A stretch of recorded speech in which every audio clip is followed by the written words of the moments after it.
actually began as a pagan holiday. Not on this podcast. Yeah. On this podcast, we say Merry New Year. I completely agree. On this podcast, we don't say, it's not as much about Happy New Year. It's about like happy week anniversary of Jesus. Right. Yeah, we don't say Happy New Year. We say Merry Christmas. Yeah, exactly. Well, if you think about it, it's probably in the 12 days of Christmas, right? Because don't the 12 days of Christmas start after Christmas? Yeah. Yes, according to Christmas Unwrapped, New Year's Day would be the 7th day of Christmas. Right. Which, as we know from the song, that's 7 swans a swimming. I say Happy X Year. Ooh, Happy X Year. Honestly, it'd be easier to make the New Year's glasses out of an X rather than like 2023. Yeah. You know what I mean? Like, yeah, I pity the 3D printers or the AutoCAD designers who had to design the 2023 New Year's glasses. Oh, that's a good point. If we just said X year, then we wouldn't have to worry about these things. You know what? My New Year's resolution is that for every holiday that's not Christmas, I'm going to change a word to X to make a statement this year. Happy Xgiving kind of goes. Happy X of July. It's kind of cool. Yeah, that actually really goes. Indigenous X's Day. Yeah. All of your ex-girlfriends who are of indigenous descent. Happy Indigenous X's Day to them, too. Let's not forget the reason for the season. Yeah. Well, should we start the show? Yep. Yeah. I'm excited. I'm so excited, y'all. Welcome back to Boys Bible Study. It's our 3-year anniversary. Can you believe it, guys? Wow. 3 years of doing this damn show. Incredible. They said it couldn't be done, yet week after week for 3 years, we did it. And we're here to take our smug victory lap. I'm Ash. I'm here with Scott and Julian. 3 chills every time around the sun. Yeah, I completely agree. 1 year for each of us. It's true. Well, I was just thinking, like, 3 is a very powerful religious number, right? I mean, yes, there's 3 of us, for instance. Of course, the Trinity is a very important concept for most in regards to the Christian religion. Although, remember how the woman who died, Gwen Shamblin Lara, she was like excommunicated for denying the Trinity. This is just coming back to me now, talking about the. Is that why they had her taken out? I think so. I think that's why they fucking used a heat-seeking missile on her private plane when she was on the way to the Trump rally, because she denied the Trinity. Because her fail son made like a rap song about it. Like there's like a lyric in it where they're like, deny the Trinity and got canceled. I don't know. It's very silly. Why do these things in life not work out the way we wanted? Ghosts of people that leave the church was still haunted. So Christian deal didn't work out. My mom's practically accosted from Trinity statement was still undaunted. So, some would deny the Trinity, but some do. What is that? What exactly does that entail? That's a really good question. I mean, I guess my understanding of the concept of the Trinity is that, God manifests in 3 different ways: as the Father, as the Son, Jesus, and as the Holy Spirit, who's a kind of like ineffable, maybe omnipresent quality on earth. Forgive me if I got that slightly wrong.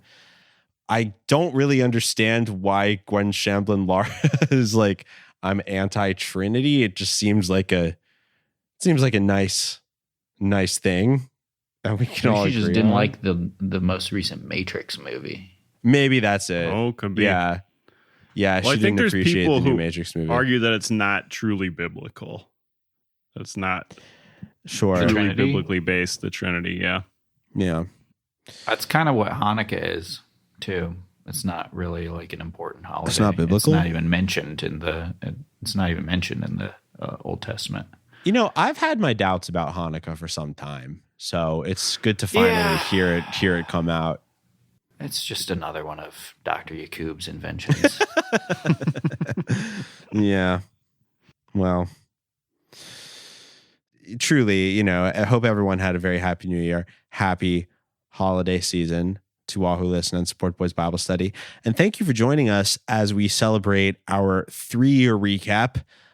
As is the BBS recap tradition, I will state the origins of the show. We released our first episode on Christmas of 2019. The show officially began like regular weekly production in January. So I sort of considered the new year like our anniversary as well. And of course, our first episode, we talked about the last ounce of courage, which really was like the champagne bottle that broke on the ship that is Boys Bible Study. We love that movie. And to remind everyone, the origin of the show was that we used to watch Christian movies, and there was a group chat to organize it called Boys Bible Study, where we would organize these hangouts to watch these with our friends. And somehow the name was completely available on all services. So we snatched it up, and we decided, and Boys Bible Study was born. That happened, and people try to say there's no Trinity. Come on. Exactly. Come on. Yeah. Come on. So that happened. Remember when we were on that website too, around I feel like episode like 10. Which website? What Vulture or? Oh yeah. We got on. We got some very early encouragement. Remember that? We got. How do we Vulture. do that again? I don't know, man. Everyone loves you when you're an ingenue. Yeah. And once you're a grizzled veteran, I just watched the movie Sunset Boulevard, and I feel like a 3-year-old podcast is like, the aging silent movie star in Sunset Boulevard being like, I'm ready for my close-up, vulture.com. And no one cares. We're going to find you face down in a baptism pool. Yeah. Yeah. And just one of those little ones that looks like a bird bath. Like, Yeah. Like I somehow drowned in a Man. fucking like bird bath baptism A pool. reboot of Sunset Boulevard starting an aging megachurch pastor would be awesome. Ooh, well, unfortunately, Gwen Shamblin Lara fucking died, so she can't do it. She would be the only choice. You're right. She would have been a genius casting in that concept, but unfortunately, it's not going to happen. But hypothetical movies aside, we have a whole year's worth of movies that we can now reflect on, as is our yearly tradition. We like to go back and kind of let's have a meta episode about all the stuff we covered this year. And of course, longtime listeners will remember that we like to close out our recap episode with the now 3rd annual Golden Calf Awards, where we actually we're going to go through like an Oscars style award ceremony covering films that we've talked about on the show this year. And we're going to figure out who's the best actor, who's the best director, and the best picture of Boys Bible Study for 2023. So very exciting, lots of pomp and circumstance. We'll be giving out the golden shofars for the Golden Calf Awards 2023. But before we do that, I thought we'd kind of talk about the stuff we learned this year and react to some of the themes that we covered this year. And I've got to say, the first thing that came to mind, a big theme of this year was meeting our heroes. Because I feel like in 2022, we went a step further and we were actually starting to hold salons, with these people who make our world go around. And of course, the big one for that was talking to Andy Holmes, the creator and voice of Gerbert. Oh, I can't believe this! My kite is broken! Oh, I can't believe this! Oh, I'm so mad! Oh, my work!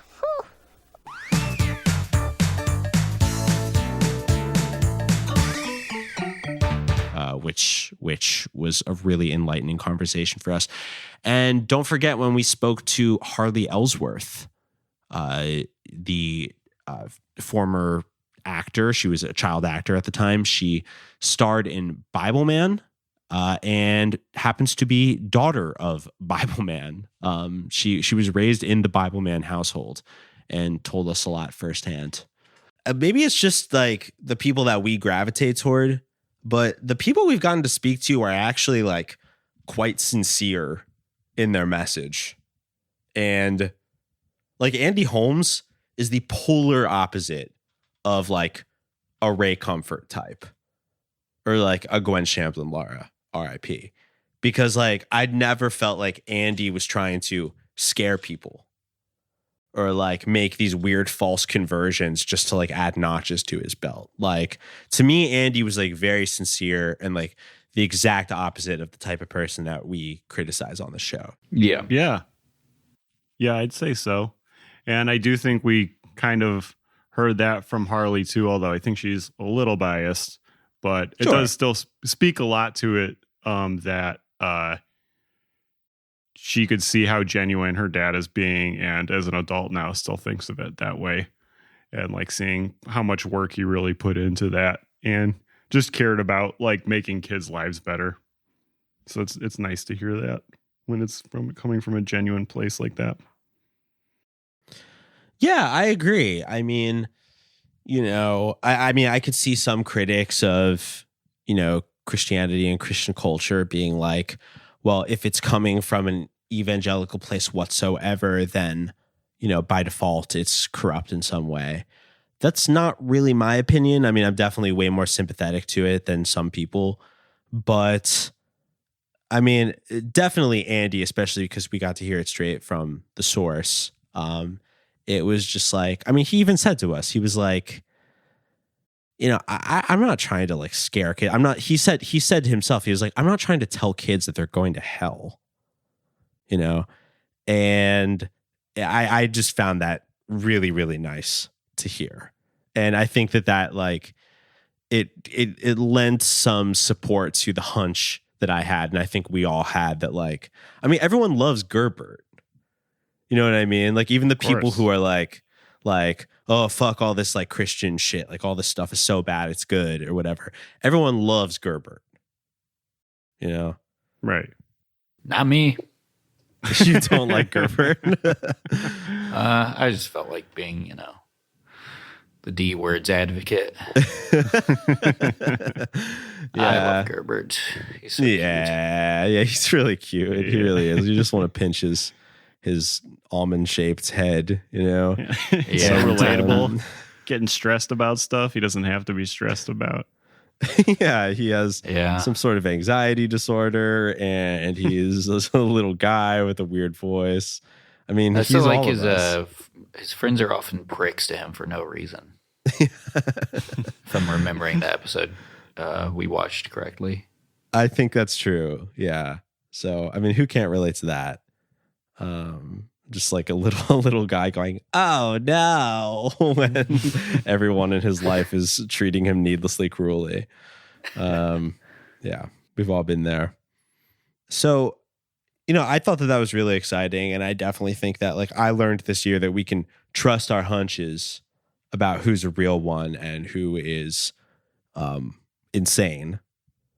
And okay, someone who we didn't get to talk to firsthand, of course, but we talked about and found out that there was actually sort of a connection between Andy and him. Hope to talk to him one day, but we watched a documentary this year that I found really fascinating. I think we all did, called Deception of a Generation, which was hosted by Phil Phillips. Right. No offense to the man, but I get insane vibes from Phil Phillips. And like, I'm not going to say he's like a bad person. I find him to be like, I'm sure he's very nice. But I find him to be someone who's like really lost in the sauce of like calling things, you know, like demonic and stuff like that. And was he the guy who fell into the sewer. Yeah, absolutely. Yep. Absolutely. He never did get his mind out of the gutter. No, he really did not. Well, yeah.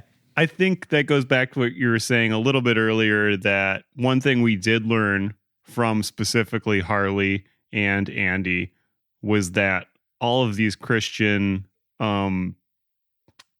media creators, content creators know each other, which I feel like we also had like a little bit of a hunch at, but like, especially with Bible Man, like doing the touring circuit, lots of the same people do the touring circuit.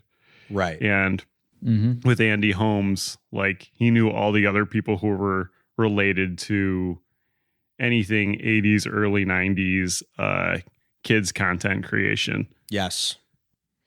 And even past that, into the world where like everyone who toured as a dancer or actor with Bible Man also toured for Carmen, the Christian musician. Yeah.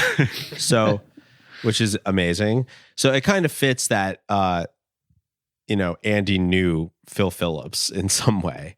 And, apparently he's a friend. Andy had nothing to say badly about Phil Phillips, but we watched one of his many documentaries he made when he was like, Phil Phillips was like 22 when he was making these, which is very interesting.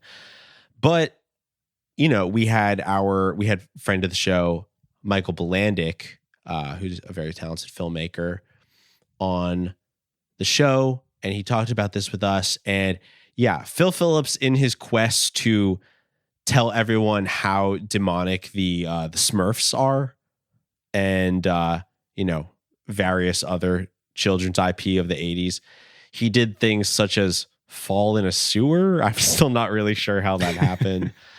He also famously was inspired to start his spiritual journey about toys by going on what he referred to as a Jewish fast, and then wandering into a toy store and seeing a Skeletor figurine and being so disturbed by it that he became who he's known for today, the guy who writes books about Power Rangers. Characters like Darth Vader, who look almost exactly like the ancient Norse god Odin, and Obi-Wan Kenobi, and there's a form of witchcraft called Obi witchcraft, in which chanting Obi, Obi, Obi over and over again releases the power into the witch's lives. You're saying that these were actually taken, this was taken from a Norse god who looked very much like him? Yes, it looks a lot like Darth Vader. And maybe predicted the entire career of many YouTubers. Honestly. Yes, very ahead of his time with unboxing toys and talking about why he got them and what he thinks of them. Yeah. Spent all his money doing that. Exactly. Yeah. If he were around today instead of, if he were, young and making content today instead of, in the late 80s, he would have just been like, had an account called like, Decepticon 34 or whatever. And he would have just been like, analyzing the symbolism in all of the Transformers trailers or whatever. But, we didn't have those people. It was the late 80s, so he had to do the Christian angle. Phil Phillips, a very interesting character. I would enjoy encountering more of him in 2023. I'm not sure. He has a ton of books. I'm not really sure how many movies, but, he's definitely one to watch. Also, it was great having Michael Bilandic on the pod. We had some great guests, some great filmmakers specifically. I really enjoyed talking to William Hellfire. Yeah, that was also very exciting to get him too, because we're big fans of Michael Bilandic's movies. He's a really good filmmaker, and William Hellfire is no slouch himself. He's also a really important part of home video movie distribution, as he's one half of Saturn's Core Audio and Video at this point, which I'm a huge fan of. They restore and put out lots of great old SOV stuff, shot on video movies. Yeah. Famously, he had made the movie when he was just in his 20s, the Carbine High Massacre, which was about Columbine. The thing is that it was came out 6 months after Columbine happened. Wow. That's the thing. That's so amazing to me. I love that he was daring enough to do that. And yeah.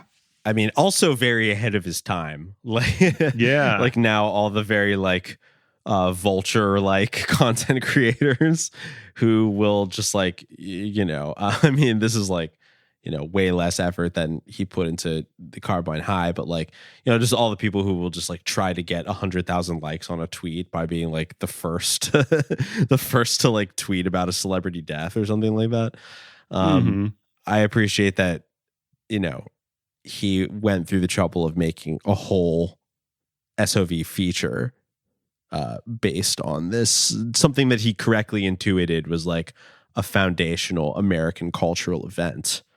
Yes. Although a very tragic one. And he got some backlash for it too. He got arrested for making it, which is incredible. Yes, considering if that happened now, I could certainly imagine like Lifetime putting out a movie about it 6 months later and nobody like batting an eye. That's so true. Wow. That's so true. Very ahead of his time. We're going to have a lot to say about I'm Not Ashamed, the Columbine movie that we covered with William Hellfire. We're going to have a lot to say about that later. I'm just saying it's in the best picture category. And I think it's a strong contender. As it should be. So, yes, very strong contender. Also just want to shout out, this is now a recurring Boys Bible Study guest, but of course we had Anthony Benua-Simon on this year once again to talk about David A.R. White film In the Blink of an Eye. Yes. And congrats to Anthony because his film Cane Fire is doing really well. And everyone likes it because it's a very good film. One of the best documentaries I saw this past year. Sure. I can't remember if it's officially a 2021 or 22 release. It might be a 2021 release, but that's always confusing to me when stuff works the like festival circuit so much. Like that is something that, and I know you have to do that, especially with like a really good documentary like how he made. Right. And you're a new filmmaker to the eyes of the media and distributors. Of course, we had already seen his short doc, Pure Flicks and Chill. So he was clearly already obviously a very talented filmmaker. But one thing I appreciate with a lot of the movies that we normally cover is that they don't work a whole festival circuit. They just open it up one weekend and then it's available to the public. Right. But I do believe that Cane Fire is streaming on Criterion Channel now. Yes, it just got added. So yet another opportunity to see this movie on a streaming service that people of very cultured, palates, such as our listeners, may already have an account on. So yeah, definitely stream Cane Fire on Criterion if you haven't gotten to see it already. And yeah, we talked about David A.R. White with Anthony. And, if you like Christian movies as we do, you obviously know who David is. And we've talked about him for many hours on our show. Last year, we actually spent the whole month on David A.R. White films. But you know what I really liked about our 2022 repertoire is that I felt like we spent a lot of time on the essentials in our initial run. We did our Pure Flicks. We did our Cristiano films and, all those other greats. And we really opened it up and discovered some new talent this year, which was very exciting. And I wanted to mention some of those people because I think we're going to be watching them heavily. I would say that we knew about him, but like our biggest like person that we were like, we love this guy and we're going to talk about him till the end of time is Tim Che. Like, I think this was the year of Che. If I had to pick somebody, we covered at least 3 of his films this year. Gone, Slamma Jamma, and Live Fast, Die Young we did this year. which is very exciting. We closed out last year with The Genius Club. Was that the last movie we did? Yes. 2021? You're correct. Yeah, because it was a Christmas movie. So we ended up doing it in our Christmas season. So we did cover 4 in 1 year. That means. Technically, you're right. Yeah. Genius Club would have been in our last year's recap, but yeah, it was all done very recently. Tim, I mean, we just talked about him this last week and the week before with Live Fast Die Young, but what do we have to say about Tim? Like, what is his distinctive style? Well, one big thing is that he likes to incorporate the Che zone into his films. Oh, yeah. Inventor of the Che zone. Just sort of lock some people in a room and have them just vent about everything they believe about the world, which usually is just, like 8 people saying the same thing over and over again, and then one person being like, it's not really like that. And then everyone's like, you fool. Christian. Yeah. And he really has some weird fixation with people liking football. And guess what else we invented? The Super Bowl on Super Sunday to distract you from the Lord's Day, the Sabbath. Let's watch those football teams, your mouth drooling with glee. Oh, he scored a touchdown. Look at that halftime show. Whoopee. Stupid man. Yeah. Instead of going to church, because a lot of football is played on Sundays. But football is also played on like 3 other days of the week, so kind of falls apart under a little bit of scrutiny. Really hates car alarms. Has cited them multiple times as direct results of the devil's influence in the world. Mm-hmm. Yes. Which is kind of more of an indictment of humanity, really, if car alarms are the worst thing that the devil does. That leaves a lot of way, way worse things unaccounted for. Yeah. They're pretty annoying. They are. Let's be honest. Although I will say Julian has been obsessed with smoke alarms recently, which, I guess beauty's in the eye of the beholder is all I'm trying to say. Because like I could see Tim Shea doing an episode on smoke alarms, but like Julian's text tone right now is literally a smoke alarm that's run out of battery, like the sound that makes. And it's frightening to be within 10 feet of him when he receives a text now. It's pretty funny. Yeah. And so far, it got you the worst. I was so upset. Yeah. You played that straight up. in. You jumped up and you were like, I just changed the fucking batteries in this thing. Yeah, I was very triggered by it. I was chimping, as they say. Okay, new resolution for us this year as a podcast. The 3 of us are going to prank Tim Shea with a car alarm gag. I don't know what that means. He's probably in LA. But we're going to do it. He is probably in LA. He's probably in LA. I mean, his stuff, he's so focused on the film industry. And a lot of his work is like an indictment of, celebrity culture in Los Angeles. I wouldn't be surprised if the evil vortex of this city was like swirling around him and, constantly. Oh, yeah. I think he's from like Torrance or something. Oh, okay. Yeah. I mean, all of his movies take place in LA with the exception of Gone. Yeah. And I guess the Suing the Devil takes place in. What is very annoying is that movie is called Suing the Devil and not Suing Satan, which seems like it makes so much more sense. That's really true. Yeah, he was a huge oversight when he was making that one, which we've also covered on the pod, making 5 Che's to rule them all, 5 Che's to find them. That we've covered so far in Post Bible Study. And maybe there will be more. Who's to say?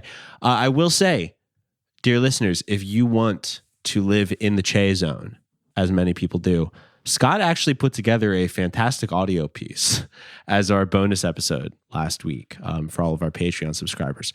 A extensive sound collage that when you listen to it, it is 90 minutes long.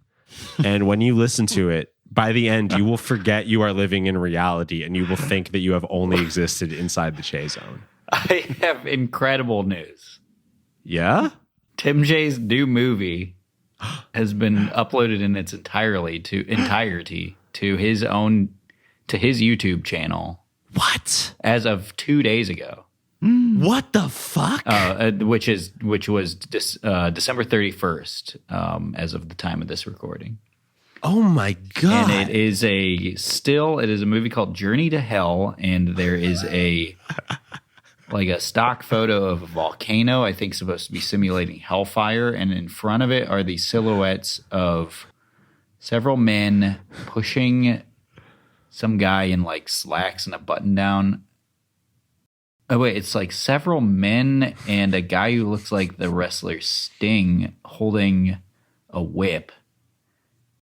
And they're like looking at a guy who is kind of dressed like a soccer player. And two of the silhouettes, you can clearly see Nazi armbands.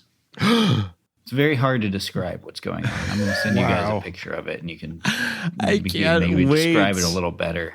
Oh my God, this is so exciting. I think we will definitely be doing another J movie in the very near future. Oh man, this is so exciting! This is a New Year's miracle. Like all this time we've been living in the Che zone, and like it was like we knew that bubbling under the surface, like magma under the surface of the earth, ready to explode in a volcanic eruption of pure pleasure. A pure heaving pleasure, cinematic. I don't know. We have a new Tim Che movie coming soon, so that's very exciting. Oh my God! Wow. Yeah, Tim Che. We will eagerly be awaiting his new project, which we don't have to wait for anymore. We just found out about Journey to Hell, which we will absolutely be covering. Watching this ASAP in the near future. I mean, I would watch it immediately, except for we have some big plans for the rest of January. We do, which is very exciting. Should we spoil it?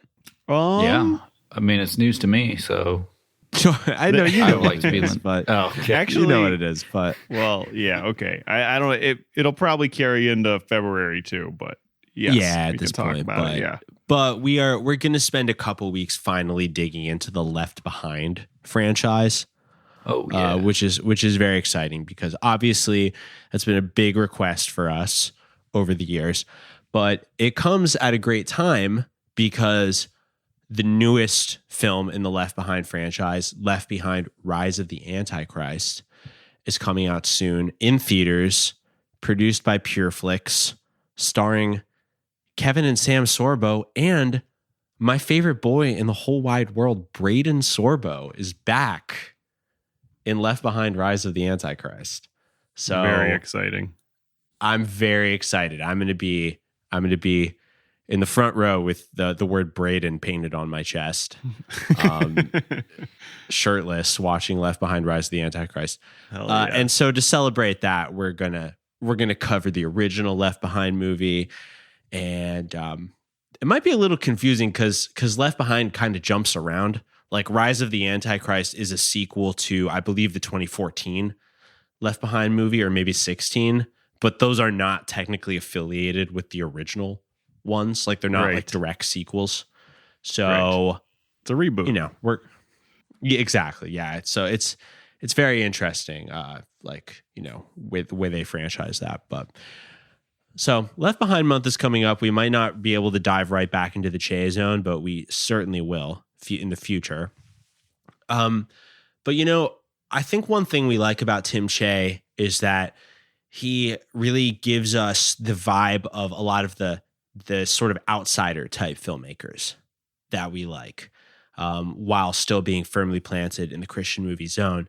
Because, you know, people who've listened to our show for a while will know that, you know, we're not just trying to talk about Christian cinema. We also really make it like a sort of subplot of our podcast is to try to, influence people to check out the wide world of cinema that's happening outside of the Hollywood zone. We love shot on video films. We love quote unquote outsider films made by auteurs who have a very distinct vision. And this year, a big theme of what we covered was we actually delved a little outside of the Christian movie zone. And we did, these are the films we did, the 7 films we did that we wouldn't exactly consider Christian movies, but they still upheld like the thesis of what we cover on our show. They had some great Christian themes. These are the films: Shatter Dead by Scooter McCrae, Tartarus by Dave Wascavage, Voodoo Academy by David Dakota, the libertarian film Alongside Night. We did John Carpenter's Cigarette Burns. We covered Paul Verhoeven's Benedetta. And lastly, we did Georgia Rule, which is a Lindsay Lohan starring film. Now, we will get to pick our favorite one later in the show during the awards ceremony. But what's everyone's general thoughts on the sort of non-Christian movies we covered? Did any of them like particularly uphold the themes of the show? I thought they pretty much all held up the themes of the show. I thought most of them really were Christian in the way that they developed and ended. Cigarette Burns in a way that we don't normally see in a Christian movie, but still very moralistic. Absolutely. Yeah, in a Christian way. And it depended on Christianity being real in some capacity for the movie to work.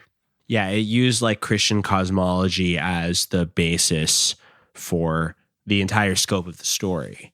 It was really important. Like, yeah, it was very exciting. It delved in Christianity in the way that I always appreciate it as a theme, which is like, literally like a cosmos upon which the entire plot of the movie hangs. I always get excited about a film where that's the case. I thought doing Voodoo Academy was particularly exciting because we finally got to really hone in on a director that we all like, that Scott got me into.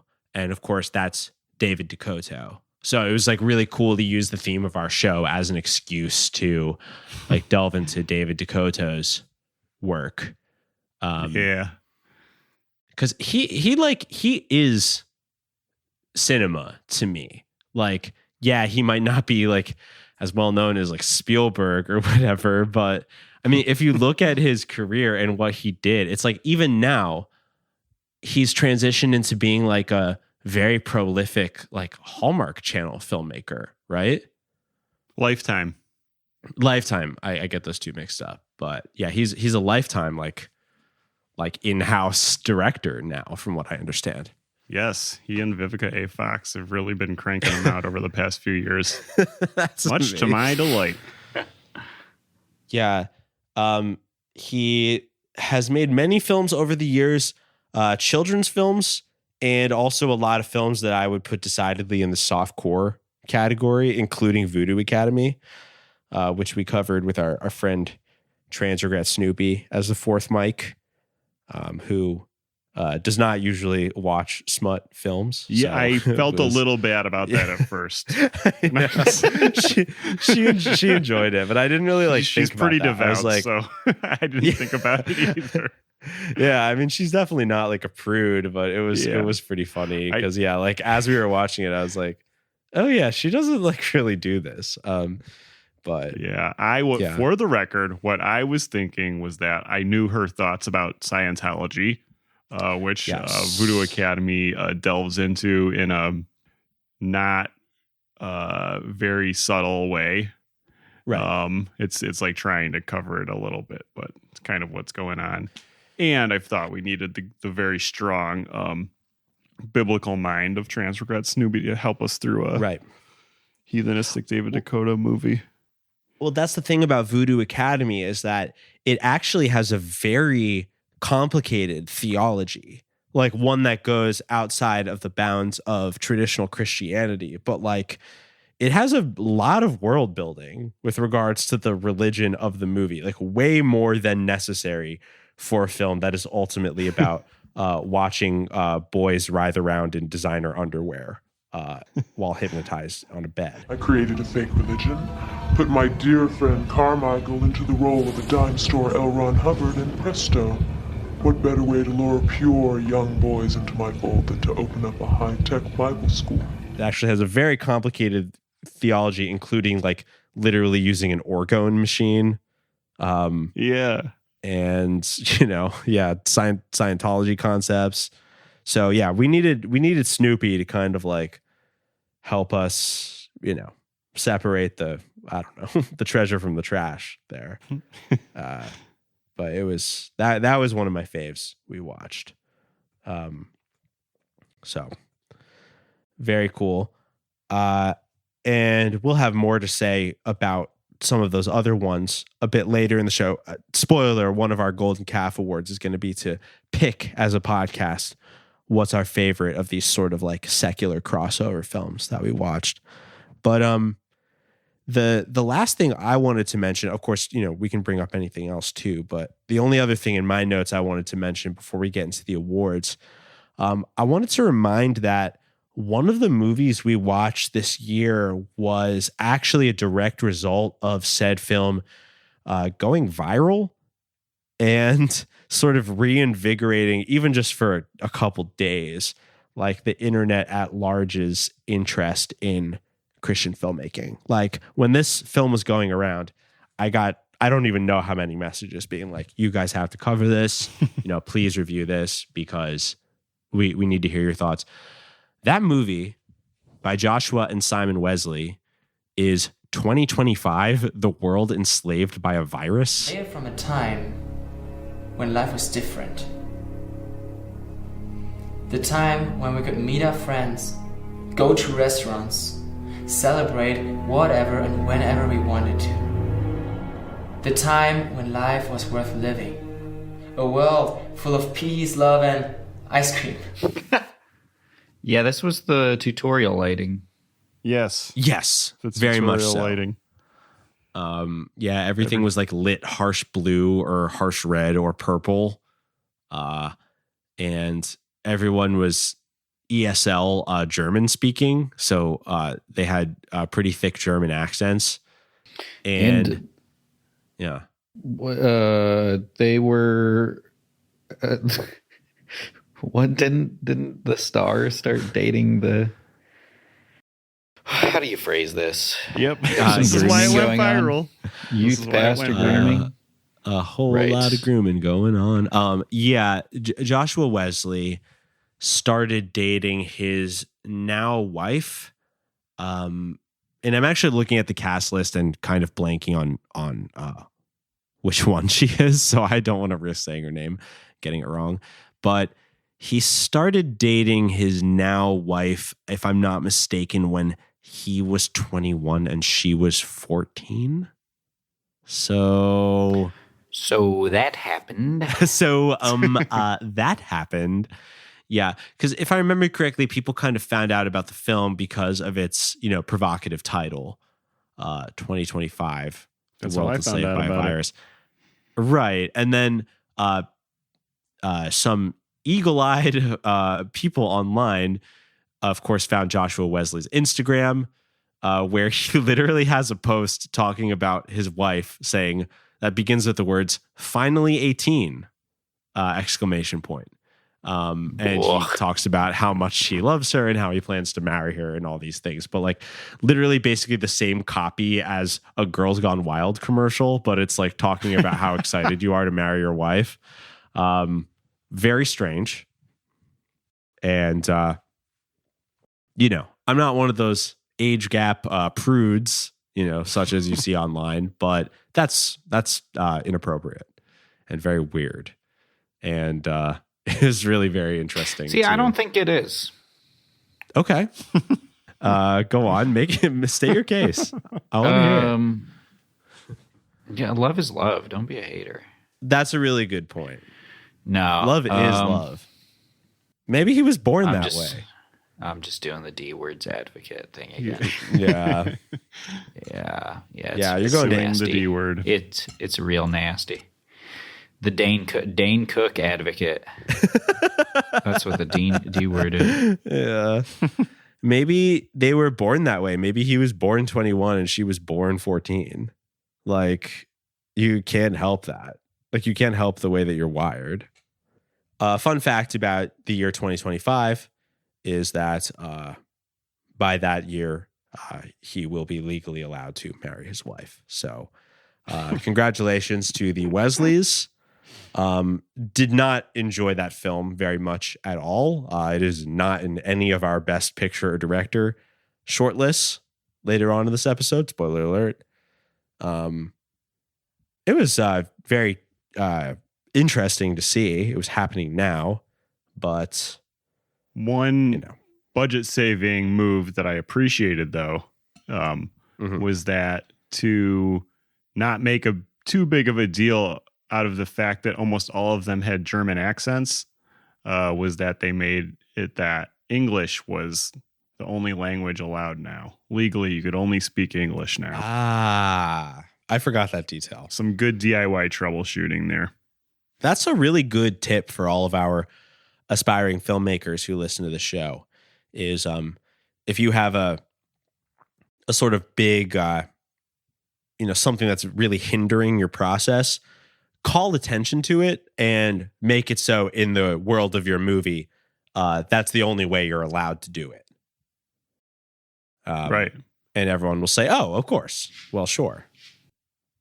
And if that doesn't help you figure it out, just hire us as consultants, because we've seen many ways to get things done. That's true. And we'll work like sliding scale. You know what I mean? Like we'll give you a quote based on your circumstances. Like I wouldn't be like, I know you'll think, oh, they're such, popular podcasters. Like their advice is so unattainable, but no, not necessarily. We will work with you. We will meet you where you are. And we will use our 3 years of experience weekly reviewing Christian films to help you get yours the way you need. So something to consider. A new service we're offering. 2023. Well, what do you say, boys? Should we take a break and prepare for our awards ceremony? Sure. Folks, gentle listeners, after the break, we will be back with the nominees and winners of the 3rd annual Golden Calf Awards.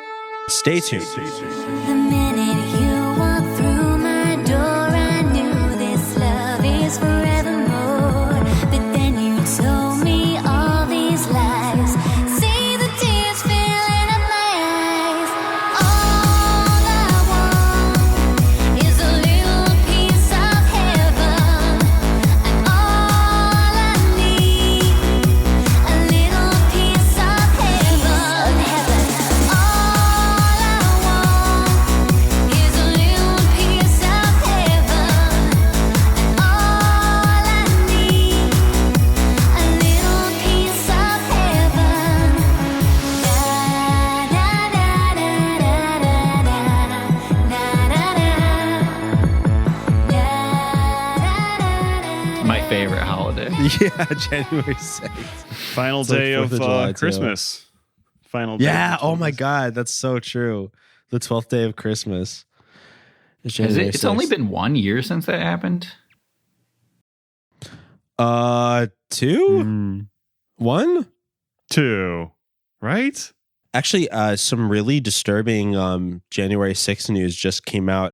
Live stream footage confirmed that Marcel the Shell with shoes on was actually present at the January 6th insurrection, God. and they arrested him.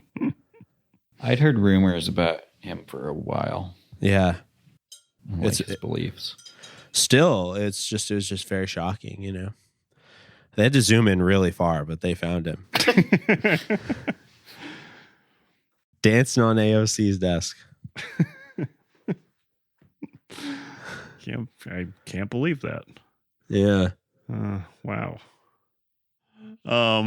Julian, you have all the filmmakers ready to go, right? So we can call them up when they win. I'm ready to patch them in. They're in the Zoom waiting room. This they are, yeah. Yes, we have a one Zoom second. waiting room we have one of the most insane Zoom waiting rooms in the industry happening right now. Like, you would not believe the cast of characters that are waiting in the wings to accept their awards. Imagine, it would be like the Che Zone in there, dude. Like, it would be absolutely out of control if we had the ability to get all of these people in a single room together. I would love to see what ready would to happen. go. Let me just press the button here to. I seem to have booted all of them. Man. Really sorry about that. All those emails we had to send to get that happen. I just, this Zoom thing is just so hard to figure out.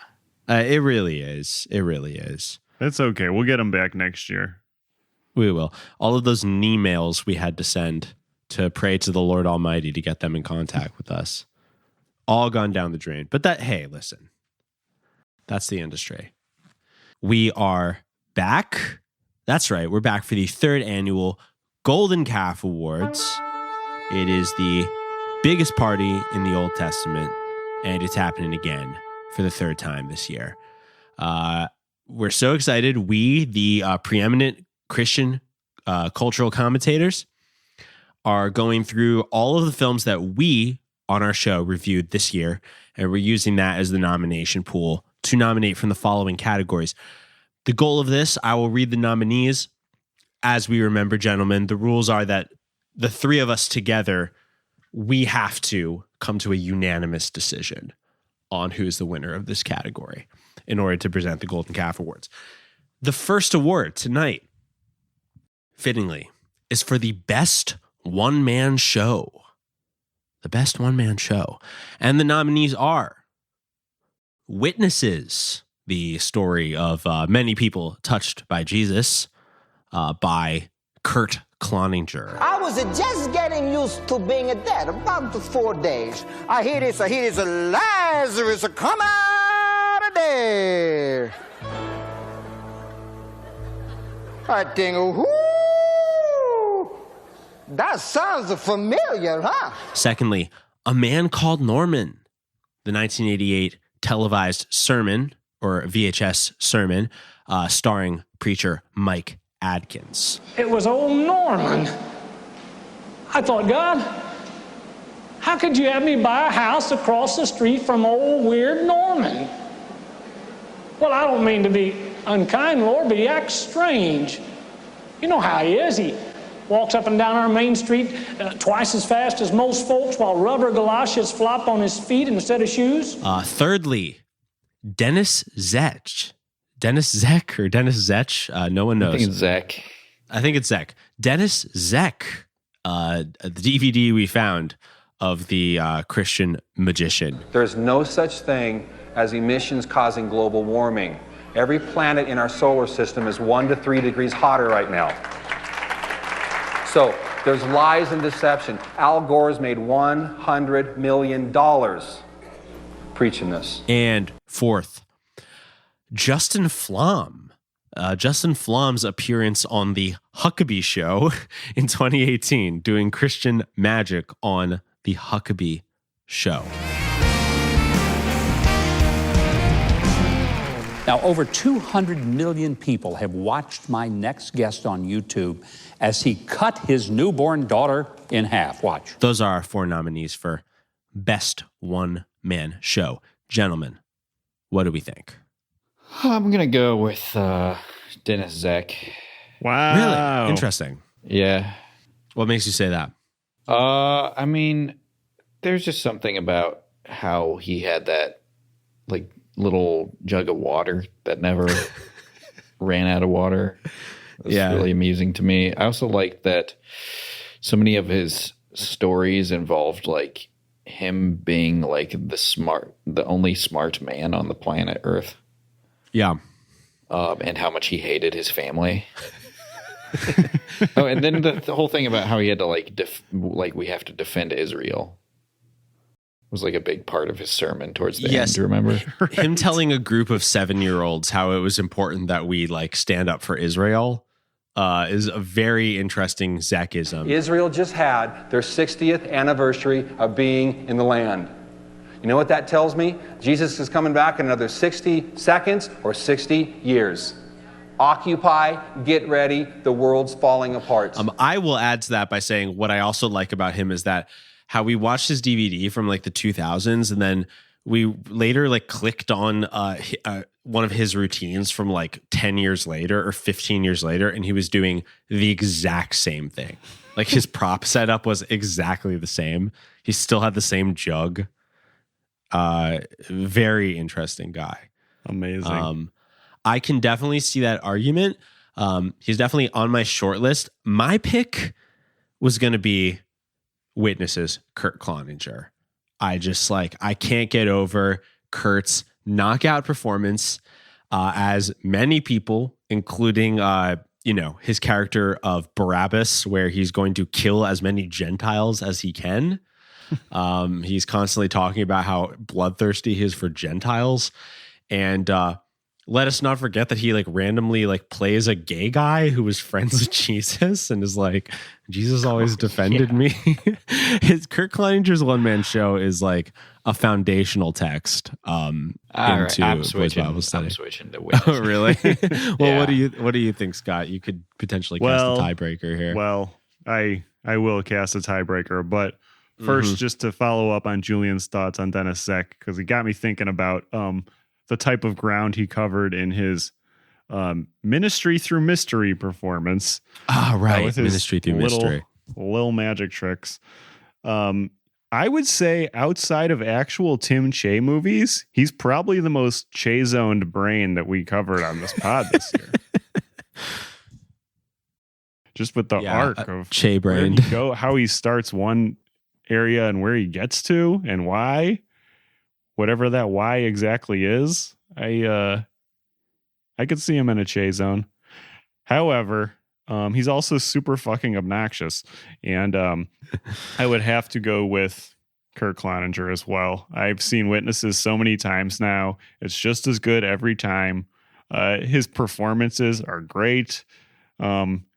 He really values the audience's time. He eats so many bananas so fast, and it's just like something most people might not even notice, although it's hard not to once you've seen it a couple times. Just delightful, delights me. And listen, I'll say what we were all thinking, but are too afraid to say. He's also hot, in a way that many of our figures are not, who we cover on the show. So we got to appreciate that. He is hotter than Dennis Seck. He's way hotter than Dennis Seck. And even Justin Flom, who is kind of a Macklemore looking man. I mean, he's definitely like attractive, but in this like shiny YouTube way that is very uncanny.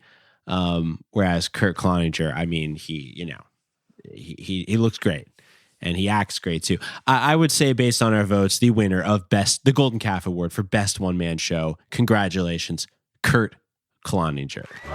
Ooh, yeah. Well deserved. A well-deserved award. Fortunately, he can't be here tonight because Julian accidentally booted him from the Zoom call. But my B. Actually, you know what? You know what was the issue? We, instead of a Zoom invite, we sent him a Zune invite. We sent him an invite on his Microsoft Zune. And oh boy. Yeah, it's very confusing. But let's move into our second award of the night.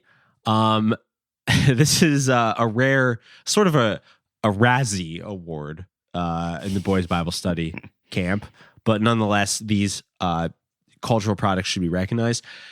In the category for biggest disappointment of 2022, we have 3 films that we went into expecting to love, but let us down in varying capacities. And let's pick the biggest failure of 2022. The nominees are Play the Flute, the 2019 film by Rich Cristiano of the legendary Cristiano Brothers. I still don't want to read the Bible. How about you guys? Anyone want to read the Bible?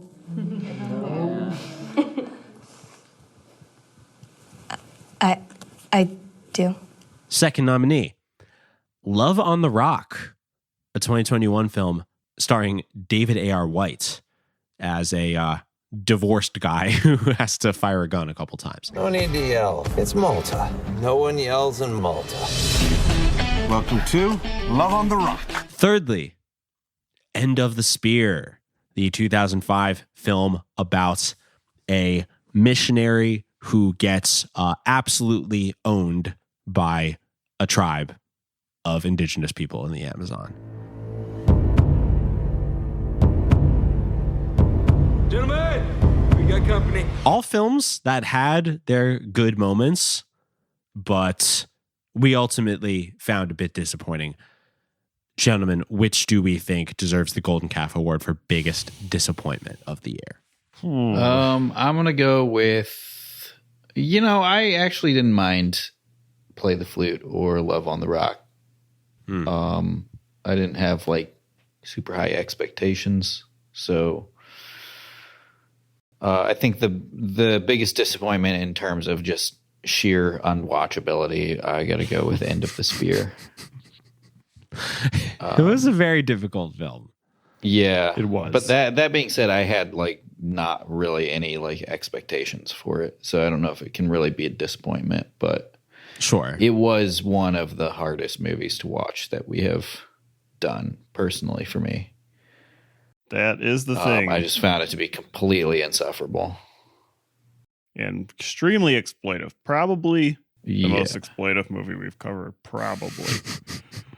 The Mondo film of the Christian scene, for sure.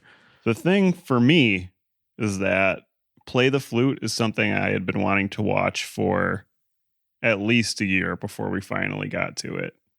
And I have really enjoyed many Rich Cristiano movies in the past.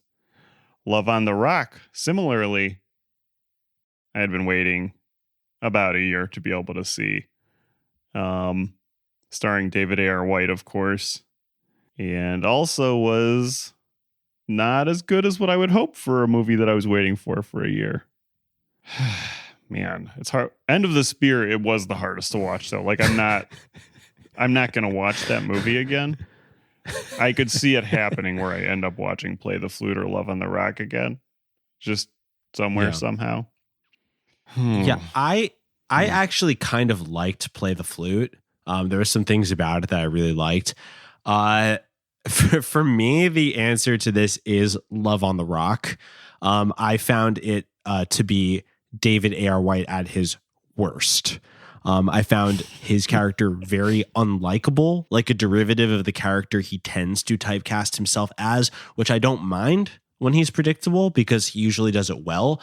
I found his lead character in this film very hard to sympathize with. I found the movie very stupid and tedious, and I didn't like it really at all. End of the Spear, I agree. It was a very painful 2 hours. One of the few movies that we cover that I had to watch in like 5 shifts because getting through it, that's definitely my second choice if that ends up being a tiebreaker here. But I guess my pick is Love on the Rock. What do you think, Scott? Yeah, I felt like I was at the end of a spear watching End of the Spear. Yeah. But here, okay. Play the Flute, probably my least favorite Cristiano movie I've seen. However, I think that's true. However, it does still deliver a lot of Cristiano goods. It's straightforward. Everything seems intentional about it. I get what they're going for with it. And you had your mom on for an episode because of the movie. So I did. That was extra very points for that. I really enjoyed that one. That episode. So I think I got to say Love on the Rock is the most disappointing. I really expected more for David A.R. White. And once we actually talked about the movie, it was like, why did this happen? Why did this happen? Was it supposed to be a different movie? What are they doing? Right. Were they just doing this to go on vacation? Because it was during COVID, Right. probably. Yeah, and the weird like Malta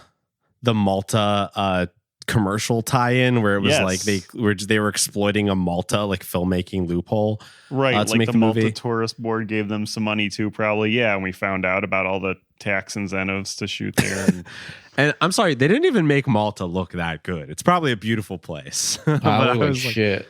It kind of looked like shit. Well, Play the think Flute and End of yeah. the Spear, no matter what you think of them, were made with intentionality and had very specific goals. Love on the Rock, these motherfuckers wanted to go on vacation and make a movie, which I understand, but that I expect more from David Ayer White and Pure Flix. Yeah, me too. And him being like, I just don't understand why I have to be on the rock like this. Just it was not working for me. I think just by the nature of pure democracy here, which by the way is a quality that we like to uphold on this podcast, which is the spirit of democracy. I'm going to have to say on behalf of Boys Bible Study, the biggest disappointment of 2022 was Love on the Rock. My deep condolences to director Matt Shapira. But hey, better luck next time, kid. We move into our next category. This is for Best Secular Christian Crossover. Now, there were 7 of these in total. I don't know why I eliminated one from mine. I'll put it back just for the sake of being totally fair here. There are 7 films that we would consider secular movies with Christian themes that we covered on the show. Right now, let's the 3 of us pick our favorite and give it the Golden Calf Award. The films are as follows. Tartarus, the sci-fi thriller about the land beyond life and death, directed by Dave Wascavage. Who are you? I'm the preparer. Prepare for what? For what comes next. I'm the preparer for the transition from life to death. What are you talking about? This is a house of preparation. Preparation for what? Secondly, Shatter Dead, the foundational shot on film movie about a sort of mythology about the Walking Dead, directed by Scooter McCrae. Movie. You said shot on film. Oh, shot on video. My bad. I'm beautiful, and I will be forever, and young, and healthy, and strong. Today is the beginning of the rest of my life. For real. Thirdly, Voodoo Academy, gay softcore, but with very ambitious cosmology, by director David DeCoto. Fourth, libertarian film Alongside Night, directed by J. Neil Schulman, with cameos by Kevin and Sam Sorbo. Girls or boys, any way you like. Well, I'm retrosexual, but I can tell you how I like it. All night, no friends, and something good to eat, a good night's rest, and coffee and cable news in the morning. Fifth, Benedetta, the lesbian nun banger by acclaimed action sleaze director Paul Verhoeven. Sixth, Cigarette Burns, John Carpenter's Masters of Horror episode from 2005. It's not a movie, however. It's a preview. It's the coming attractions of the soul. And lastly, Georgia Rule, the 2007 film starring Lindsay Lohan. I should have said no. If you could just... I have to repent. Repent for what? That's retarded. If you could just forgive me. Rachel, everything... Okay. Harlan, you're forgiven. Forgiven. Does anyone have a clear pick? What's everyone's top pick? Because this might be one where, you know, if 2 of us have a top vote, we're just going to have to go with it. Because this is a pretty dense category. It really is. These are a lot of really good movies. Really good movies. Yeah. I've got to say, I do have a top pick. And although there's a couple, this one, I'm just going with my gut. And I'm going to say my answer to this question is Tartarus. I love Tartarus. I think that it has astounding visual effects and a really just like cool cosmology. And the way that it sort of depicts Tartarus in legend is sort of this place where repentant sinners, sinners who have a chance to repent, are sort of tormented and exorcised of their sins before potentially getting the chance to pass into heaven. I thought that Dave Wascavage executed this vision like to a really high quality, and I recommend it to everyone. So that's probably my top choice. I'm curious to know what your guys's are. I love Tartarus. It is visually captivating. But I got to go with Voodoo Academy. Because Voodoo Academy is so sick. Because it is also visually captivating, and it has the incredible effect of the people's heads superimposed on top of the voodoo dolls, speaking like tiny little gibberish language. So funny. The part where the one guy just goes, man. Also, I will say the horniest I've been watching a movie for this podcast. So that it's definitely in my top 3, or if not top 2. So I feel you on that. What do you think, Scott? It's so tough. I genuinely love all of these movies on this list. I have watched all of these movies on this list multiple times. I will watch all of these movies on this list again. I'd watch any of them again. No question. Man, I really appreciated the philosophy of Shatterdead and like a new angle on things. Benedetta, I mean, Paul Verhoeven Scott it is. God, that one's so good. Well as ever, that was my favorite secular movie of 2021, although it's clearly Christian as well. Man, I honestly, I gotta say Tartarus. Wow. It really, I think it expanded ideas that I had and didn't have about like the concept of the universe and like heaven and hell and limbo. I loved the craftiness of it. It's so fun. And with all these movies we're looking at right now, that are all pretty unique and very driven by the ideas that they have and without too much outside influence. It's probably the most unique and probably most singularly driven by an auteur mind. Yeah, that's probably the same reason why I jumped to it first as well. Although, you know, it hurts for me to not be like, because Shatterdead is fascinating, and I would legitimately love to talk to Scooter McCrae, who we got in contact with after the Shatterdead episode. And he said he approved. He really appreciated our review, which is exciting. I would love to talk with him more. It's literally a fantastic film. I mean, Benedetta, come on. I mean, Cigarette Burns, come on. Yeah. Even Georgia Rule, which, you know, probably like is hard to put to the top of this list because it's not supernatural the way that all the other ones are, but like it's still fantastic. I do think though that with 2 votes, with the number 1 choice is Tartarus, by default, we are going to have to give the Golden Calf Award for Best Secular Christian Crossover to Tartarus. Congratulations, Dave Wascavage. And we appreciate all of your work. Fungicide by Dave Wascavage. I mean, that's a good one too. I guess those are the only 2 I've seen, but I would not be surprised if he had some other really good ones. Have you seen any other ones, Scott? I have not, but he has. Neither of those are even like his most famous one.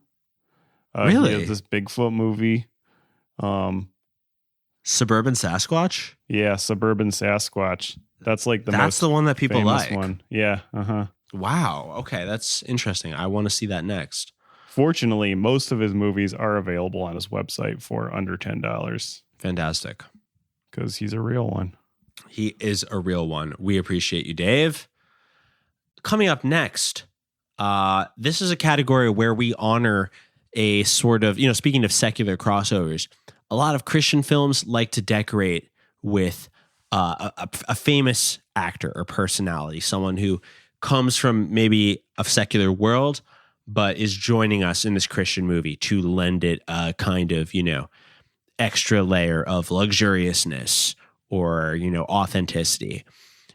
These are the Golden Calf nominees for Best Celebrity Cameo in a Christian Film. The nominees are Michael Irvin as Terrell in Slamma Jamma. Do you believe in God? Who, me? Yeah. That's my God right there. And I praise him every day. 2017, directed by Tim Shea. The second nominee, also from Slamma Jamma, Jose Canseco as himself. Mr. Canseco. Why'd you change your score? I looked up to you. Welcome to the real world, kid. Thirdly, Edward Furlong plays the character Brandon Nichols, aka Dark Brandon, in 2006's The Visitation. After all those years of yoga and meditation, I've never seen an angel in the flesh. Our fourth nominee, starring in Play the Flute, we have Clint Howard, cult film favorite. Clint Howard plays the character of Mr. Weber. Finally, appearing in Golden Calf award-winning Biggest Disappointment, Love on the Rock, we have John Lovitz playing the character of Alex Wingrave. I just rewatched Southland Tales for like the 15th time last night, and John Lovitz was in that, and he was great. So I'm very Lovitz-pilled right now.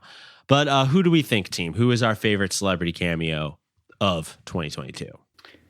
Edward Furlong definitely gave the most compelling performance, but I got to go with Jose Canseco because that just encapsulates everything I love about Christian movie celebrity cameos, in that you just get a true psychopath who was famous about 30 years before you got the cameo.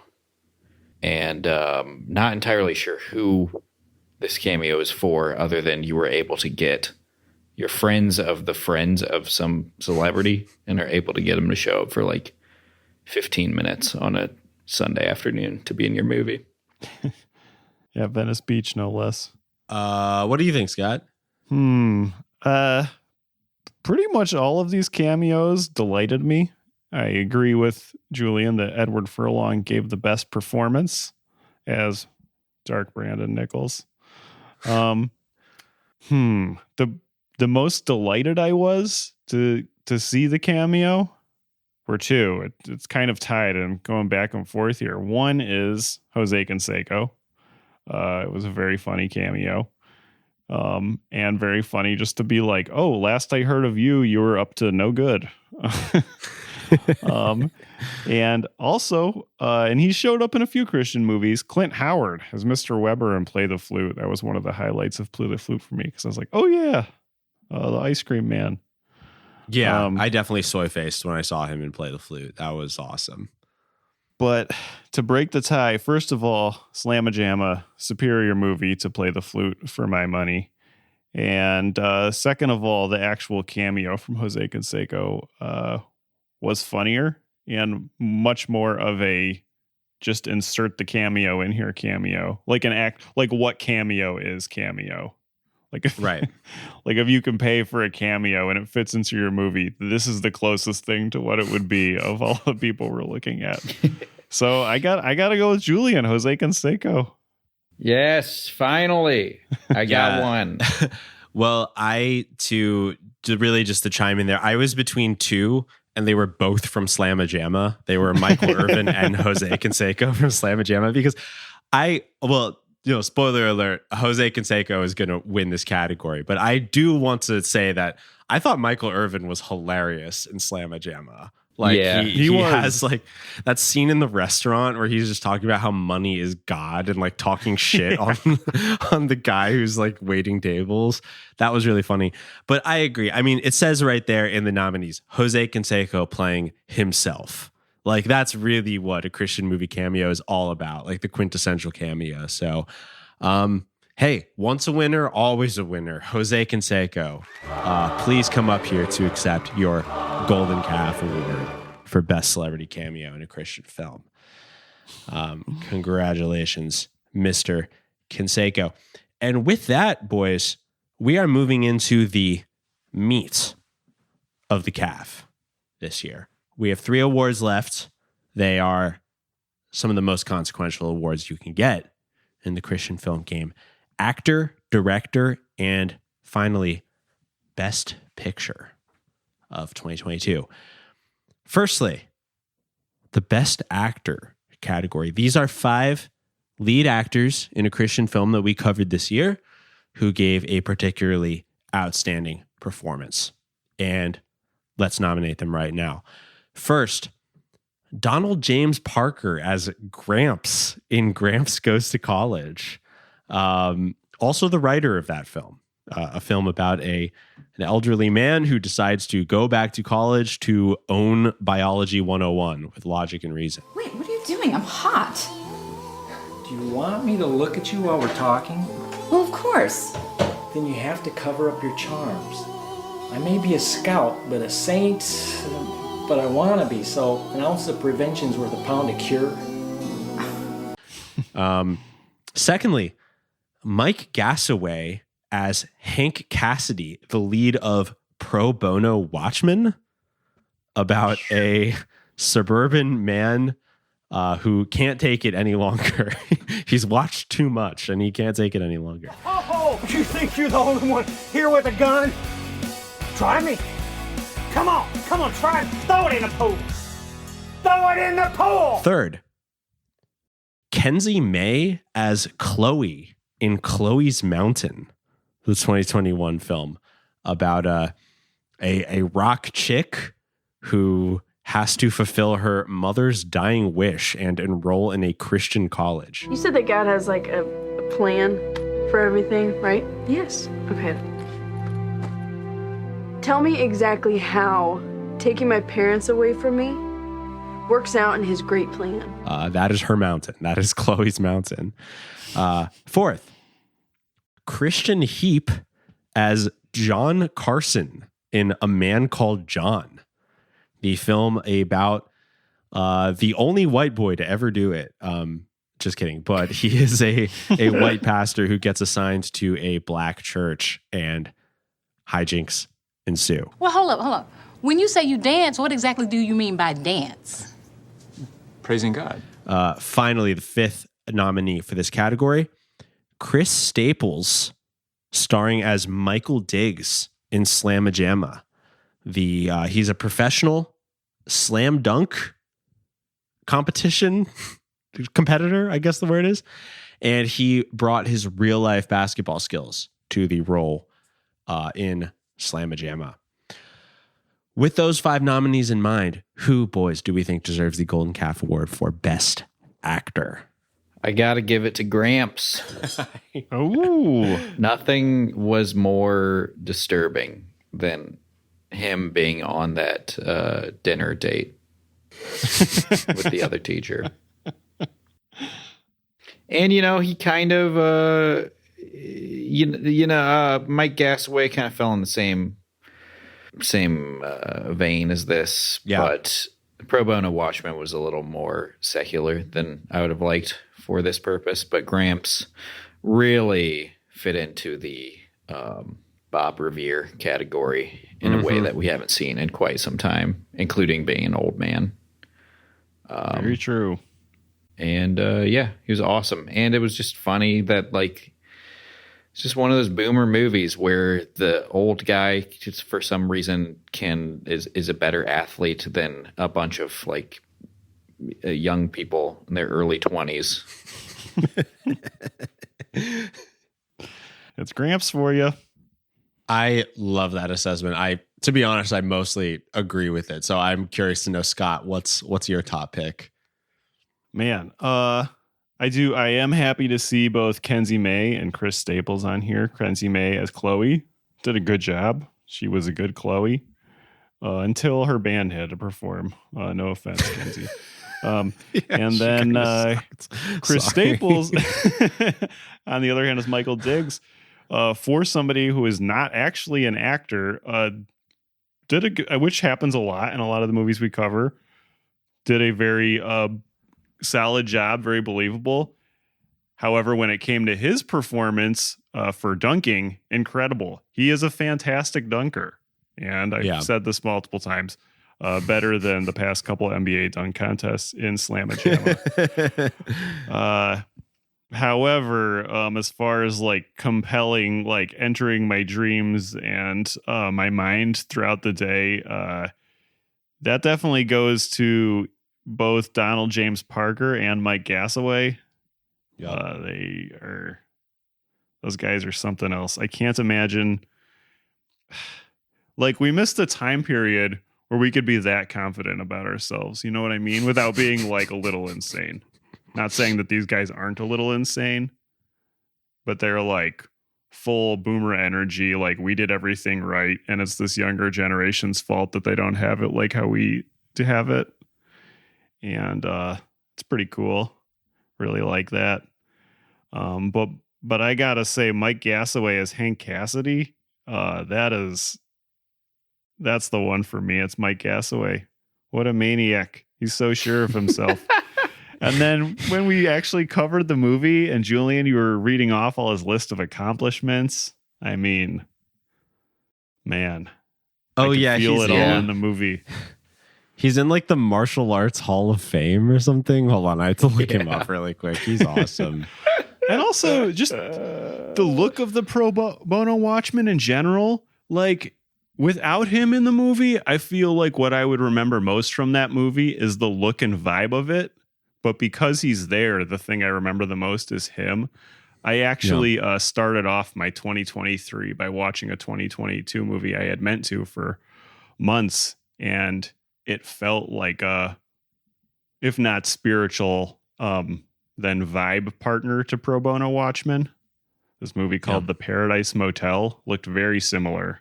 I recommend. Very silver.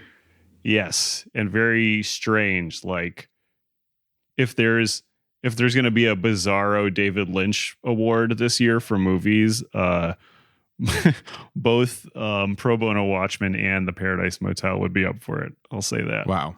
But man, Mike Gassaway, he's just so righteously angry and like ridiculous, which Gramps is too, Donald James Parker. But there's something about that stare and that judgment coming from him that is so severe. Yeah, I mean, it was incredible, the opening scene where he goes from telling the neighbors to turn the music down to pulling a gun on them within like 15 seconds is really unforgettable and kind of an encapsulation of our current times. Yeah. And also unrelated, but I keep working the ice needle or ice bullet that you use to kill someone, and then it melts and they'll never be able to figure out how they died. Yeah. The ice needle is just an incredible plot device. So good. I also feel like ultimately, as obnoxious as Gramps is, in Gramps Goes to College, ultimately he wants to hang out. He wants to hang out and let him argue at you. But he wants to hang out. He wants your attention. Mike Gassaway as Hank Cassidy. He wants to own you in whatever capacity that takes. You could just be friends, but you have to acknowledge that he's like right all the time in like a serious way. Yeah. And now that I have his IMDb open, he was awarded the Best Dressed Man in Oklahoma award in 2005.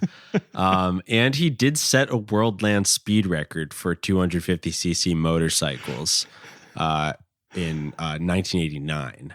So he is a man of a very strong resume outside of just the performance he gives in Pro Bono Watchmen. Although it's clear that like his gravitas like adds to the role.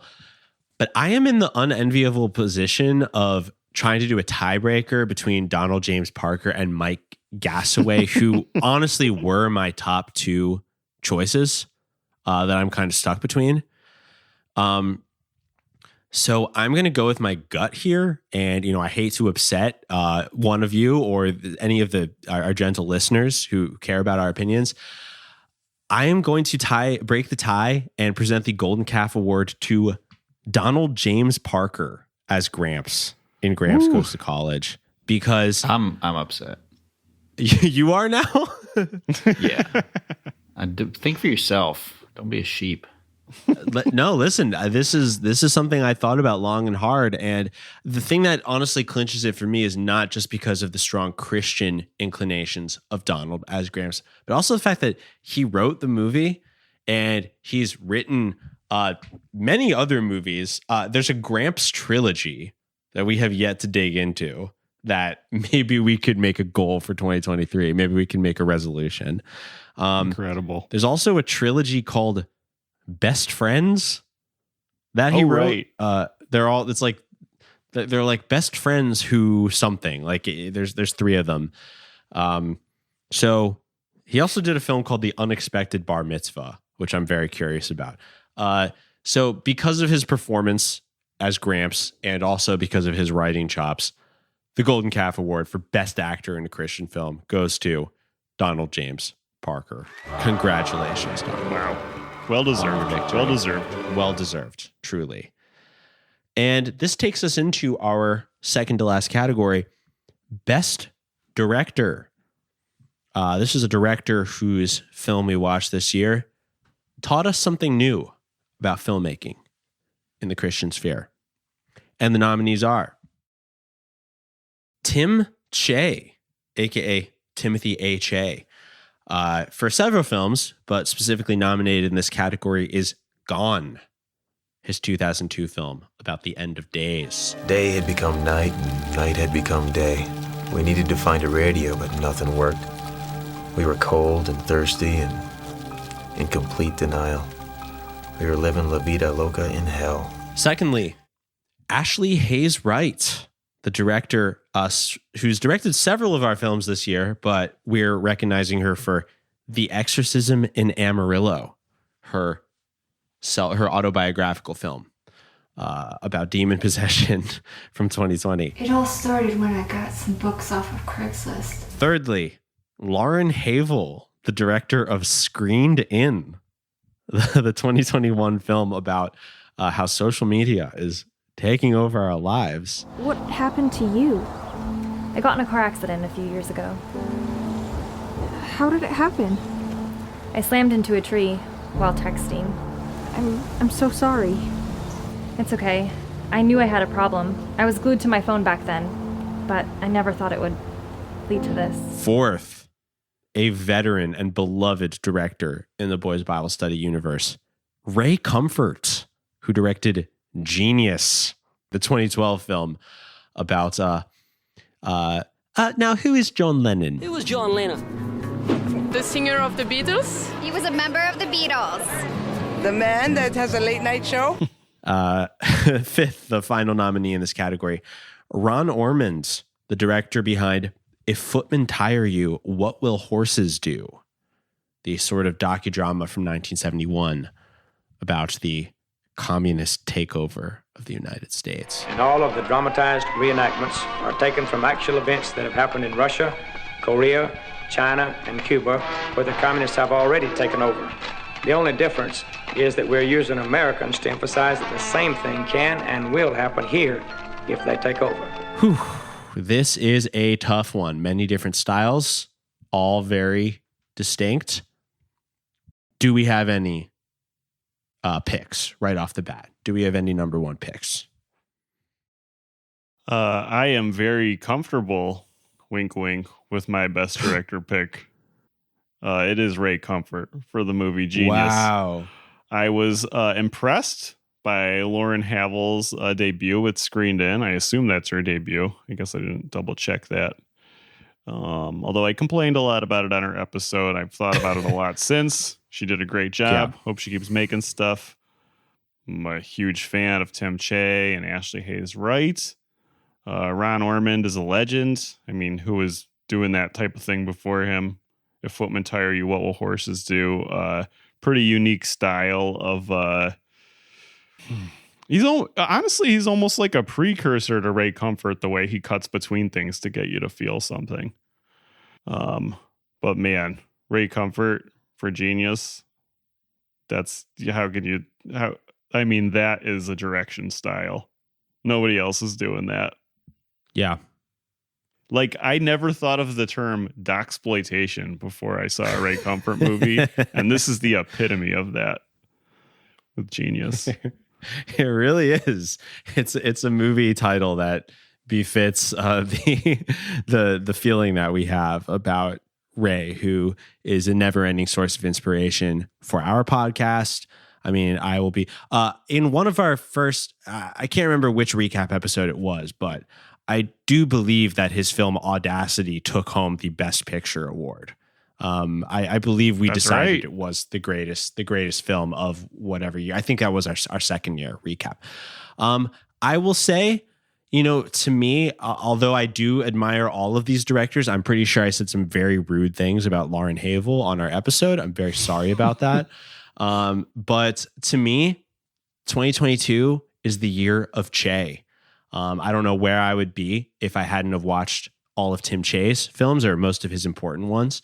And so I am going to give my top choice to Gone by Tim Che for outstanding contributions to Christian cinema. Julian, what do you think? What's your number one choice here?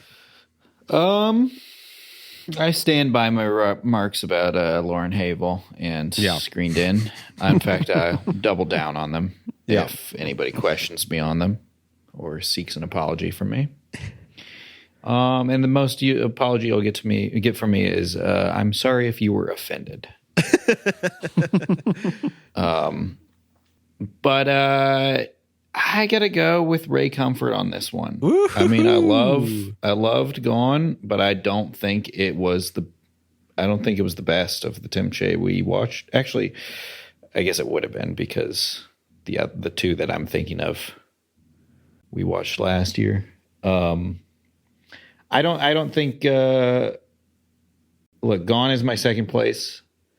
But Genius is just, I never thought I would hear a take that John Lennon was actually a Christian.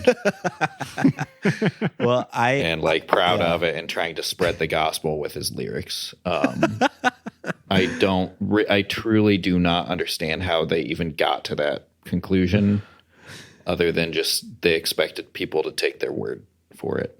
I'm very comfortable with that. I mean, he was definitely my second pick in this. And I mean, he will always be one of my favorite directors. The way that he inserts himself in this work, kind of like Norman Mailer in the film Maidstone, where he's like the director, but he's also sort of like moving the atmosphere of the film along with the players of it.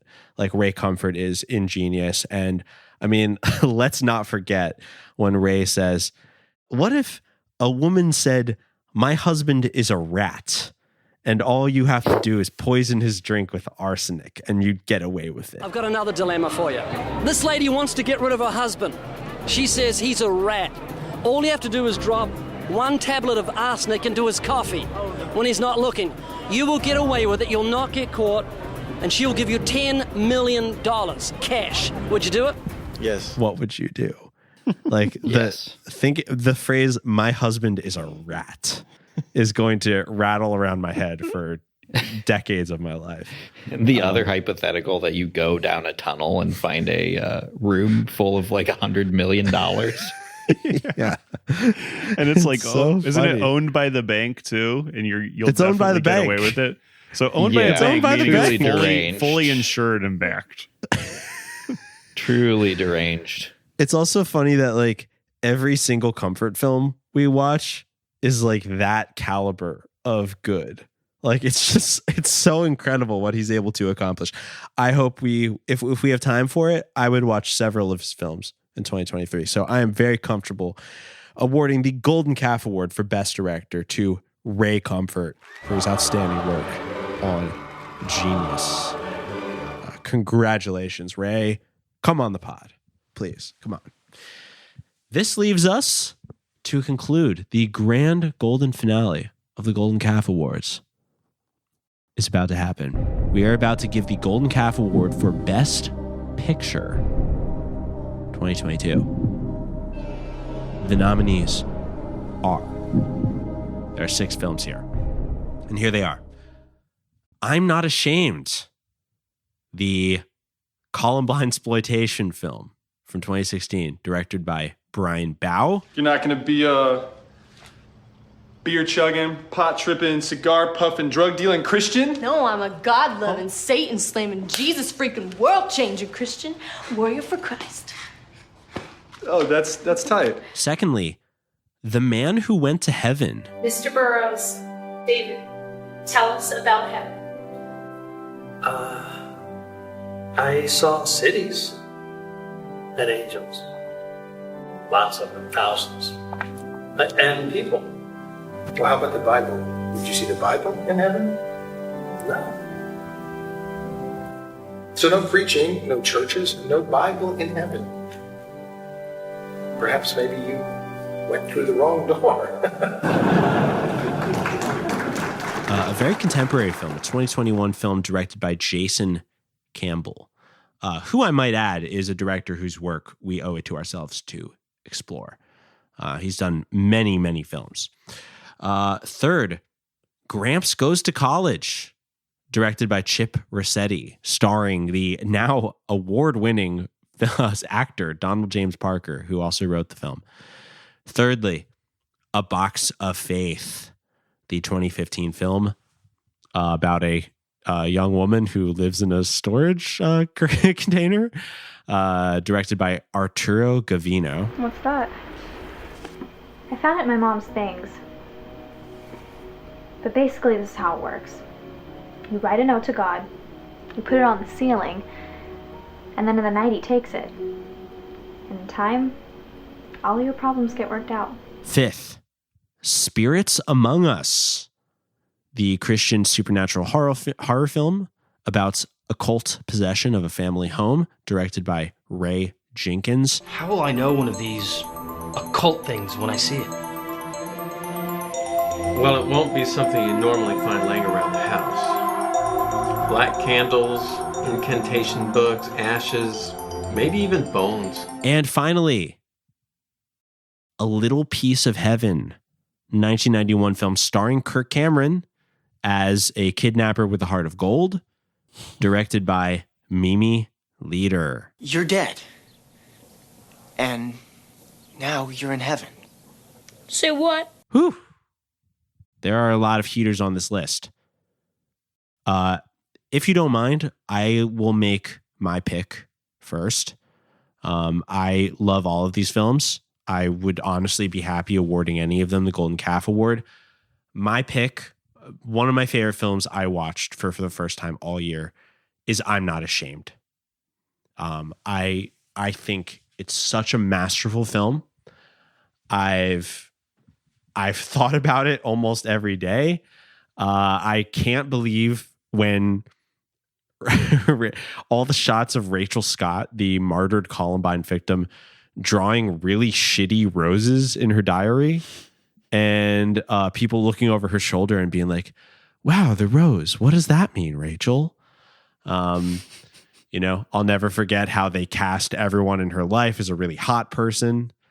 And of course, they gave the girl with the pixie cut a very traumatic backstory, because any woman who cuts her hair like that must be have deep sexual trauma.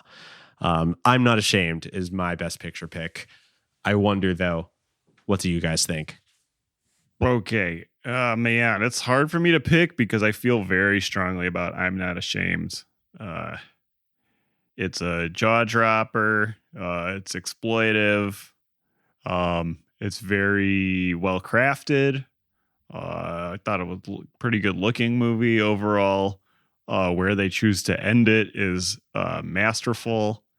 It led to one of our best, one of the best double features I saw this past year. Pairing that with Carbine High Massacre, it's really incredible. But then I think about The Man Who Went to Heaven and how much joy that movie brought me, and how I need to look more into Jason Campbell's work. But I feel like Spirits Among Us is I'm most likely to just throw on. My pick is The Man Who Went to Heaven. Whew. That is an all-time classic. That is one that really blew my mind. The Magic Man nature of it, the CGI, just kind of different vibe than we're used to from anything we cover on this show. I really appreciated all of that, and it opened up a lot more movies up for us to watch by Jason Campbell, which we will probably be exploring a lot more of this year. So yeah, that's my pick. Great length too. It was like an hour. I will say Jason Campbell did do a film that I want to watch called Coronavirus: A Perfect Storm, which does appear to be a movie about both coronavirus and a tornado. I'm not exactly sure how that works, but we owe it to ourselves to watch that. But Julian, what do you think? What's your top pick from the list? So I feel like I should almost abstain from this because I didn't see I'm Not Ashamed. It's the only movie out of all the nominees that I have not at least watched. Outside of the podcast at the very least. So and I honestly think that it very well could have been my favorite movie, just from hearing you and Scott talk about it. But of the ones that I have seen, which is the rest of the field, I got to go with A Little Piece of Heaven. Oh, that movie It was just amazing. a very, very, from the look to the acting to the writing, it was just reminded me of the kind of movies that I would watch before we even started watching Christian movies together. Mm-hmm. And, the kind of movie that made us start this podcast. So not the most, revelatory or experimental, but man, oh man, there's just something about when he tells that kid that he is dead and he is in heaven that my jaw dropped. I was not expecting that at all. And that the kid is Jussie Smollett. Yes. That is poetry, and that is poetry. It is a jaw dropper. I really think it's the best Kirk Cameron movie too. There's no Kirk Cameron movie I like better. Absolutely. And the fact that it is a feel-good movie, a feel-good Christian movie that aired on national television. Yeah, that is the other thing. Yeah. That's a great argument. Also a reminder of the insanity of national television in the 90s. I mean, it still is insane, but we just don't really have those just explicitly Christian media on national television anymore, like we did with Touched by an Angel and the weirdly secular Christian national made-for-TV movies and series. Yeah. So, yeah. That's a fantastic argument. I hate to be the people who gave The Artist the Best Picture award in, the liberal Jewish Hollywood Media Awards. But that's just how I feel. Now I see why they did it. I am very compelled by your arguments. I wonder, how should we do this? Should we defer to our second choices and do a point system? It's going to be very awkward because my second and third choices were probably A Little Piece of Heaven and The Man Who Went to Heaven. So both of the ones you brought up, I would be very happy with. Although I feel strongly that I'm Not Ashamed is the most important. I guess it should go to The Man Who Went to Heaven because my second choice would be Gramps Goes to College, and third is The Man Who Went to Heaven. Or switch those two depending on. I just saw Gramps Goes to College more recently. Sure.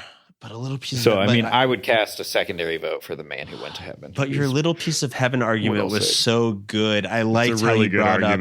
I liked how you brought up that it was very reminiscent of the 90s Christian era, which is such a cultural defining moment that we just don't see a lot of anymore. And that was the mainstream. A Little Piece of Heaven is definitely the ultimate expression of that era.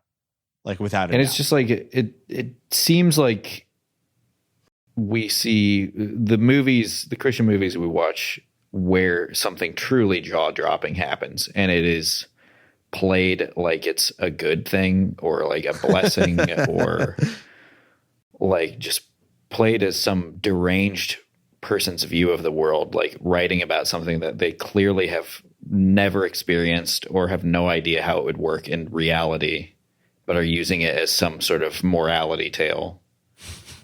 We see those kinds of movies, they're fewer and far between. The more we're digging through the boxes of Christian movies. Right. That's very true.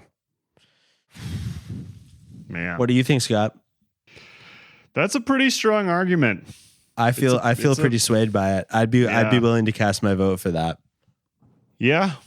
Yeah, I think I would too. I Just the fact that it's the best Kirk Cameron movie, that alone has to mean something. I know. I agree, considering he's such a foundational, cornerstone of this whole industry. I think I think it's time. I think we have to give this film the respect it deserves. A titan of the Christian industry. Wow. I mean, this is a movie you guys watched long Yes. before we did this podcast, and it was like It made a huge impression. Landmark film in our friend group, I guess, Yes, our it is. extended friend network. Yes, it is. I would say the Golden Calf Award for the best Christian picture is A Little Piece of Heaven, directed by Mimi Leader. Congratulations, Kirk Cameron, Mimi Leader, and especially Jussie Smollett. Congratulations. Good luck to you in all of your future endeavors. I'm happy with it, guys. I think this was a very strong showing of, again, we're doing a lot of like films by people we're just meeting for the first time this year. And so we had a more varied pool than we had in previous years when they were, stacked with David A.R. Whites or, things like that, which we love. But I thought this was a very interesting playing field, and I'm very happy with the results. So the Golden Calf Awards are decided. And before we go today, I just sincerely want to thank everyone for listening and supporting the show for the past 3 years. I hope you will continue to rock with us as we present to you the best in Christian cinema. Thanks for all your kind messages, your Patreon subscriptions, just, following us and giving us encouragement. Sorry if we don't get to respond to everyone's comments and messages, but we see them and we genuinely do appreciate them. And I also want to say, if it's your first time here listening, go to boysbiblestudy.com to listen and subscribe to the rest of what we do. And if you really like what we do, patreon.com/boysbiblestudy is the place to subscribe and get our bonus content. Special shout outs to our patrons at the $20 tier, who we shout out on every episode: Nicole, Marissa, Jeff, Jane, Kara, and Rhett. Thank you sincerely. And our outro music, as always, is Oh My God by Mary. So from all of us here at Boys Bible Study, myself, Ash, my co-hosts Scott and Julian, we would like to say, peace be with you. And also with you. Happy New Year. Happy New Year. I forgot. I'm supposed to do that at the end of the episode. Peace be with you. And peace. Yeah. Forgive me, Father, for I have sinned. I feel your love in me, it's coming from within. Oh my God, my devotion is so unwavering. Divine emotions when you enter me. Every day you